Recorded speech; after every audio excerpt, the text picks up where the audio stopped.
Ripple XRP Global Payment Domination has truly begun.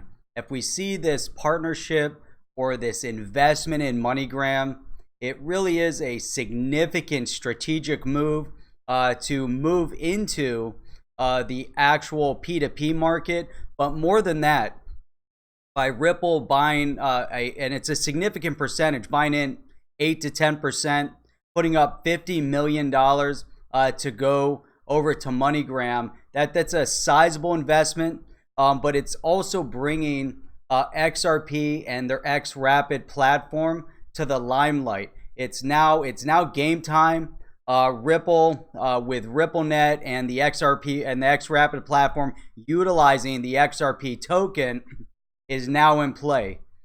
So really, we're getting ready to see some big things happening. Now, at the same time, we saw the announcement by Facebook rolling out their Libra coin, and this is really bringing digital assets to the mainstream. Now, with that, we also saw the mainstream media really jumping in onto the hype. This is the media's love affair, whether it's hate-fueled, whether it's FOMO, whatever it might be.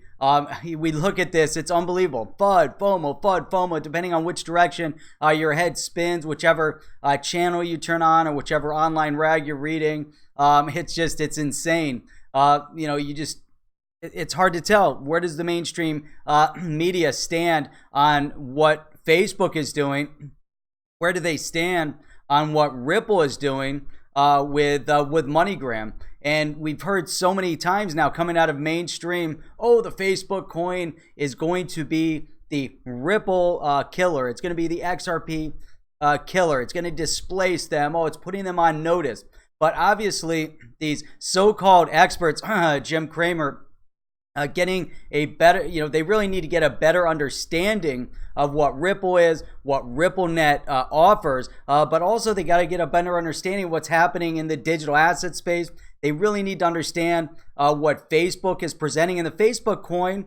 The significance of today being that we're not looking for Facebook coin to actually be implemented until 2020. But right now, today, what Facebook has done is brought digital asset to the mainstream focus. Once again, we haven't seen so much mainstream attention in the digital asset space since the end of 2017 going into 2018 before this significant bear market. Now what we're seeing is huge news coming out of Ripple again, buying a large percentage or investing a large percentage into MoneyGram, and we're seeing the big Facebook announcement. Now, if we tear into it, the implication of the Libra coin is really focused on Facebook's 2+ billion subscriber base. And that's a large subscriber base that Facebook is able to bring the Libra coin to. This is a P2P space. This isn't B2B.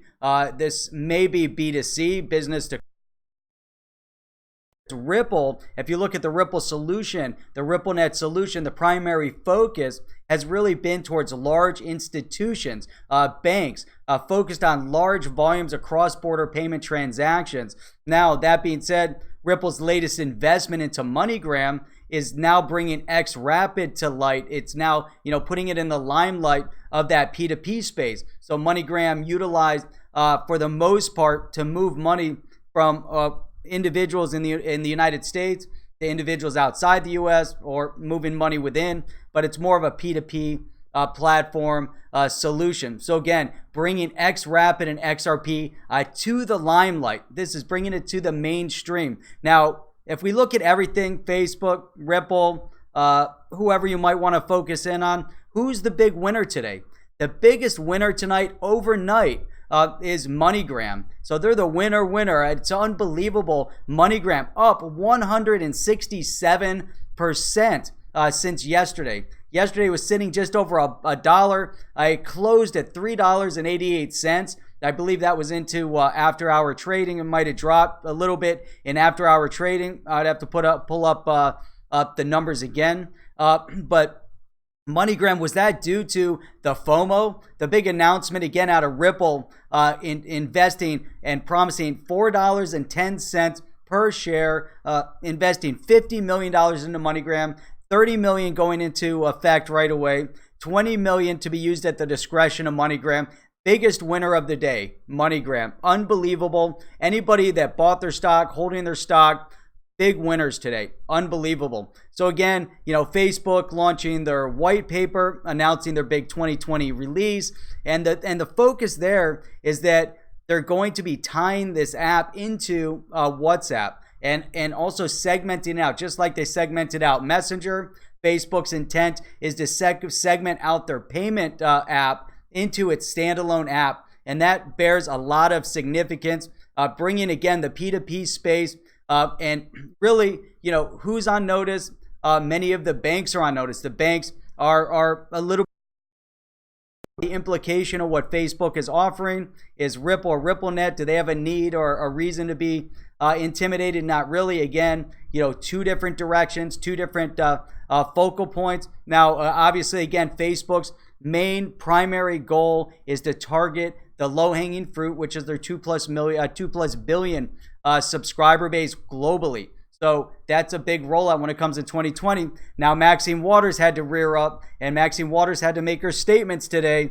And her statements were that Facebook needs to pull back and not launch and not put the emphasis on launching their digital asset until they can clean up all of the data, the personal data release issues and the privacy breaches that they're being accused of. Now, the government's making that statement. Can the government actually have an emphasis to shutting them down in some way, shape, or form once Facebook launches that digital asset and it goes global? What happens at that point if they move the control of that app to another country that's more digital asset or crypto friendly?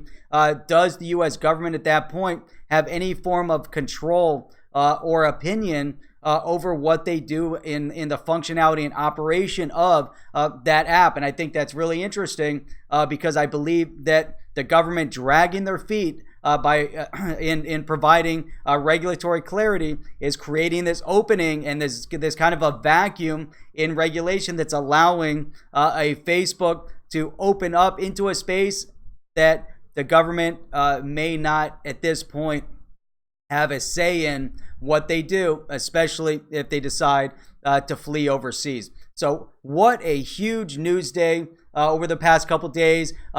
The S is about to hit the fan. Everything is really gearing up right now. Let's get ready for tomorrow. There's major things that are transacting every single day. We've seen day in and day out of positive news. Although the markets have sat in a relative bear market cycle, we've been seeing a significant advancement with Bitcoin hitting close to 9,300, Ripple getting up to about 44 cents.